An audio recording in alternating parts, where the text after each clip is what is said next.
হুজুর, কোন ধরনের মেয়েদেরকে বিয়ে করলে সংসারে কখনোই সুখ আর বরকত আসবে না?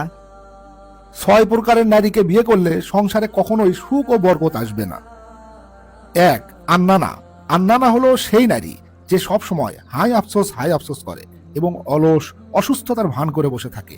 এমন নারীকে বিয়ে করলে সংসারে কখনোই বরকত হয় না। 2. মান্নানা। মান্নানা হলো সেই নারী যে সব সময় তার স্বামীকে বলে, আমি তোমার জন্য এই করেছি, সেই করেছি, হ্যান করেছি, ত্যান করেছি, ইত্যাদি ইত্যাদি।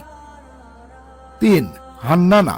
হান্নানা হলো সেই নারী যে তার পূর্বের স্বামী বা প্রেমিকের প্রতি সব সময় আসক্ত থাকে। 4. হাদ্দাকা। হাদ্দাকা হলো সেই নারী যে নারী কোনো কিছুর ওপর থেকেই লোভ সামলাতে পারে না, যে কোনো কিছু চোখের সামনে দেখলেই সেটা স্বামীকে কিনে দেওয়ার জন্য চাপ দিতে থাকে। 5. বারবাকা।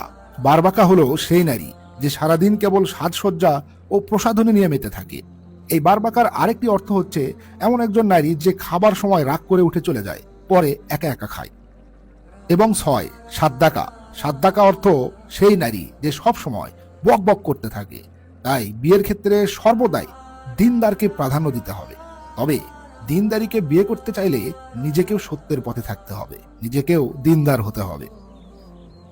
ঠিকই বলেছেন হুজুর, আমরা নিজেরা যদি দিনদার না হই তাহলে কখনোই দিনদার স্ত্রী পাওয়া সম্ভব না।